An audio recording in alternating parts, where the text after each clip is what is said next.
not sure about his status yet for the game. He hasn't done anything yet in a live capacity in practice, so um, we'll go a little bit later and practice a little bit later, and my guess is he'll do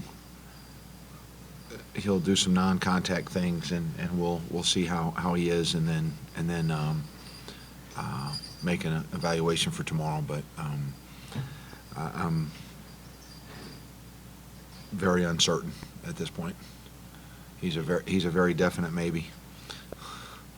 Even with uncertainty, Kevin, given how Justice played on on Wednesday night, and how he's played in the past 2 games, I mean, how much more, I guess, comfort is there knowing that even if Chris can't play, that you've got somebody who can step in, and even as a freshman, sort of. Yeah, Justice has done a nice job offensively the last couple of games, and so if there's a silver lining here, it's that he's started to play better and really learn how we need him to play and how he needs to play in order for him to be successful and thus for us to be successful. So um, I don't know that the comfort level goes up a great deal because Chris Jones is a seasoned guy, and we need him. We need all of our guys to be healthy and really to be at their best as we go forward here, because that's what this league is going to mandate. And so hopefully we'll have Chris, or at least a portion of Chris for the game. But again, we thought we might have him the other day, and obviously we did. At this point, how do you feel Jamel is done running the point, at this point, entering conference play? I think Jamel's done well.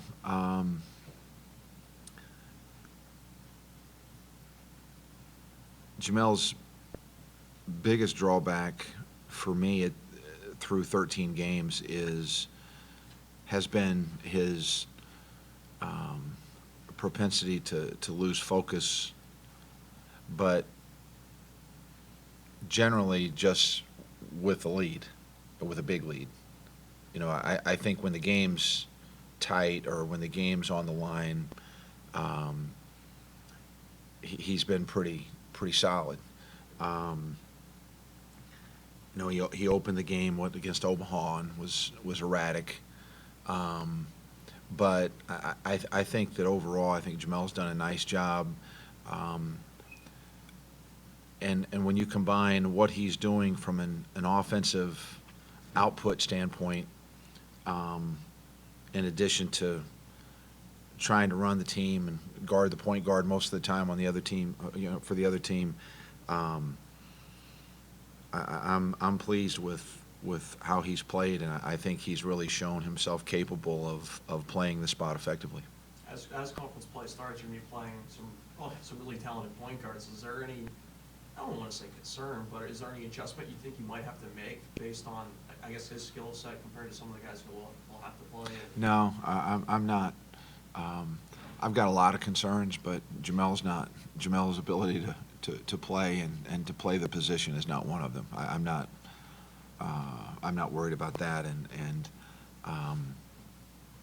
I do have some concerns. Believe me, I do. But I'm very comfortable with him going in and night out. I trust his heart. I trust his talent, and so if his heart's in the right place, which I think it almost always is, and knowing what I know about his talent level, I'm pretty confident that he'll be able to hold his own. The Maryland game, is that one example that kind of showed you that he could really hang on defense when it comes to a talented guard? Yeah. I mean, he's. I really don't worry about him defensively. I mean, defensively, he can guard. I mean, he can really, when he's locked in, he can guard. Now, like I said, you get a big lead, and he's liable to drift into next week somewhere. But at least that's my observation. But when he's locked in and ready, he can defend. He's just a really good player. He's a very talented player. I think your team, not just Jamel, is eventually going to acquire that step on other guys' throat mentality. You know, when they have a big lead, kick them when they're done. I don't know how many big leagues you get in this league, you know. So I think I said this the other night after the Marshall game. I went in and told my staff, at least we don't have to worry about losing a big lead anymore, because we probably won't have any. You know, I can't imagine that. I'm guessing that we've seen our last 29-point lead. So now I'd love to have one and find out, but I doubt if there's many of those when you go through what we're looking at on our schedule for the next 18 games. This is a quick turnaround from a non-conference game to a conference game against a ranked team. Do you see any difference in the way these guys are approaching preparation for this game? Not really. I mean, quite honestly, we were a little tired yesterday in practice, I thought, and understandably so. You know, it was a high possession, up and down game. So I wasn't surprised at that, and unfortunately, when we had the lead and didn't keep it, then, you know, that mandated, or at least I felt like it did, that I keep certain guys on the court, and so their minutes went up, which I would have preferred for that not to have happened. But I think that there's certainly a different pep in their step relative to conference play coming, and I think this is what they get excited for. And in terms of the preparation, like I said, I think it's more in their attitude than it is in their preparation. There's been some talk, Kevin, of this league potentially being one of the better groups of teams in the season that we've seen in a while. That maybe try to match the 11 teams that put in the tournament 5 years ago. In a few months here in non-conference play, I mean, I don't know how much you pay attention to the rest of it. I mean, what have you seen just that makes this league and this group of teams this season so difficult? Well, first of all, I haven't seen, I don't think I've seen a possession of another ACC team other than Notre Dame.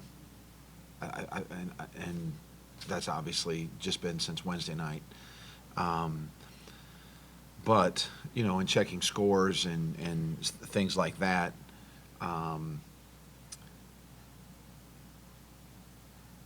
I don't know how many teams we have ranked, but there's a bunch of them. And I know at one point my oldest daughter, Alexa, told me that she said, "Dad, like, our whole league is ranked in the top 25."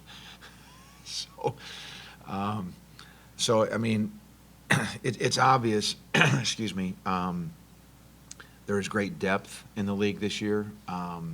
You can see it from what's happened in non-conference play, and it's going to be a real interesting thing watching it all play out, because you certainly seem to have some teams at the top there that are as talented as any in the country, and there might be 3 or 4 of those. That might be what separates this league from some others,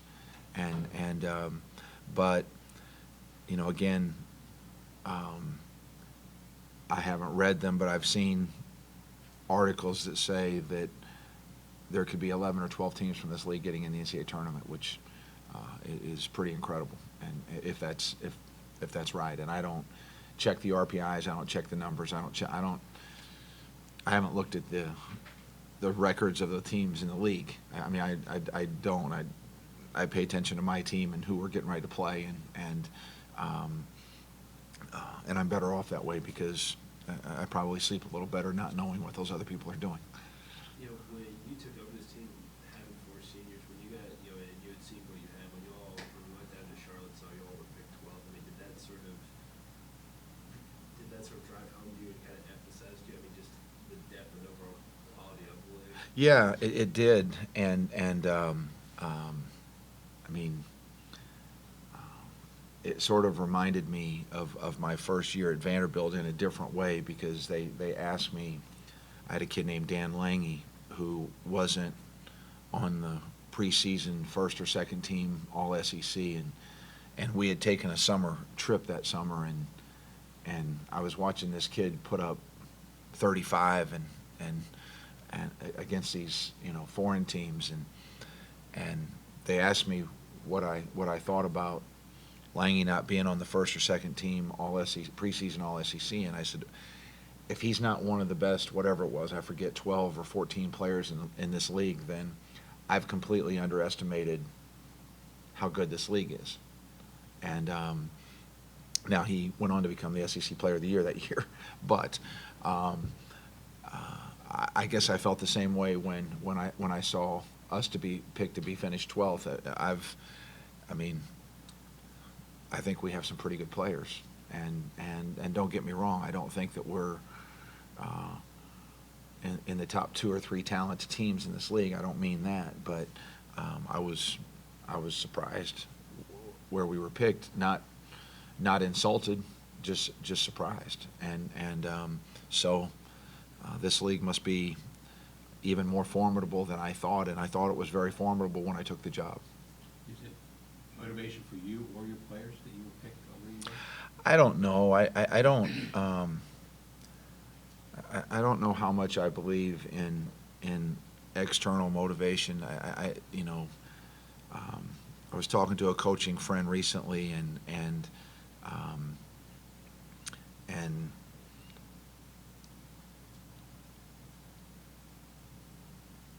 I just don't think that, the conversation basically revolved around what makes us feel the way that we feel, what makes us tick, and I think there's so much pride in having success that's where my motivation comes from. I want to see these guys succeed and have a great experience, and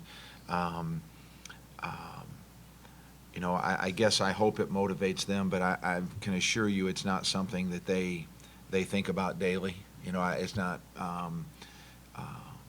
I was a little surprised that we had 4 starters back and 5 of our top 6 scorers coming back, and what were they finished? I don't know, 8th or 9th last year or something like that, and they were picked to finish 12th. We were picked to finish 12th. I was a little surprised at that. Maybe that's just an indictment on the coach. So they thought the coaching would neutralize the players. I'm not sure. Some of it was based on the fact that you probably got the toughest ACC schedule of anybody. You got your four 2 plays. homes. Yeah. They're. That's 8 of your 18. No, yeah. Trust me, that's kept me awake at night too. I heard Lou Holtz say one time, somebody asked him how he was sleeping. He said he was sleeping like a baby. He's waking up every 2 hours and crying, and that's kind of when I saw our ACC schedule. That's kind of what that's how I slept too. But I can see that. I mean, Virginia, Carolina, Duke, and Syracuse and Louisville. I mean, that's a tall task. So. And then you throw in a road trip to Duke. That's half your ACC game. Yeah, thank you for reminding me of that. Thank you for reminding me of that. It ought to be interesting. I hope our guys I hope we're up to it. And I apologize for asking this question. How good is Notre Dame? What do they do that really? I think they're really good, and I think Mike's always done a terrific job, and they are as good a passing team. They can just all pass and shoot. They can all handle the ball and shoot, and they play well together.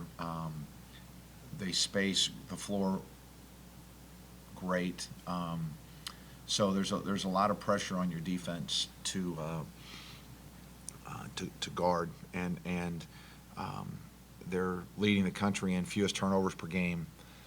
I think they're number 1 in foul shooting. 85% as a team, foul shooting team. That's just ridiculous, and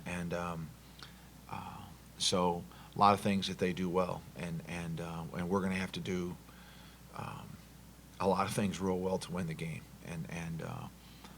but again, they're seasoned, they're older, they know how to play, they play great together, and they play really hard, and so I expect it to be a great game. You, if I'm not mistaken, last year your team was one of the top in the SEC on defense. One of the, probably, in a bunch of defensive categories, you guys were one or two. Right. In a bunch of defensive categories. And I think people think you're an offensive guy that, you know, you're okay with giving up 106 points as long as you win the game. But my point is, do you feel like your defense can be better than it's been?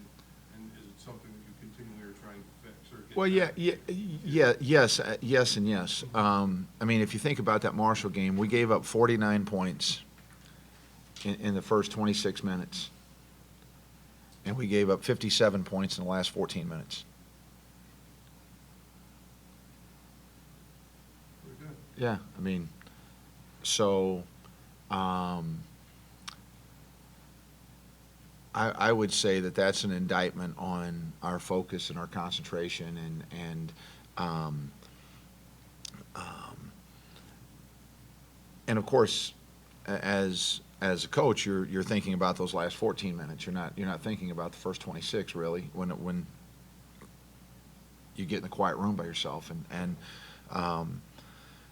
but I do think our team is capable of playing good defense, and I think that the competition is going to necessitate that we do, or we're not going to be successful. So I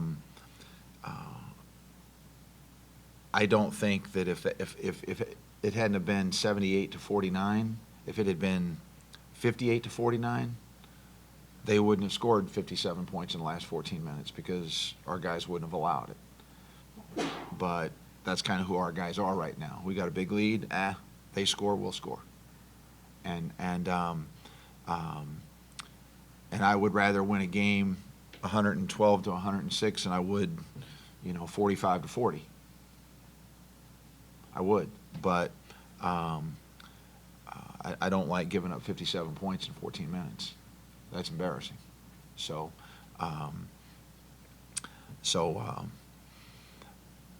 anyway. I guess what I'm asking is, are you more of a defensive-minded guy than people give you credit for? You know what? I had two guys last year that were terrific rim protectors, and I mean we were, I don't know, I think second in the country in block shots. So we could play on the perimeter and make mistakes, and had a couple guys behind us that cleaned up mistakes, and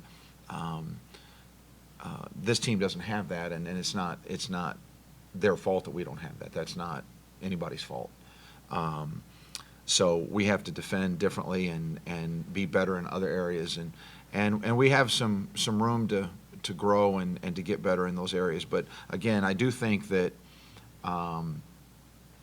I do think that we are capable, and yes, I would say that I'm a little bit more defensive minded than 106 would suggest, and maybe some of our second half defensive numbers would suggest, but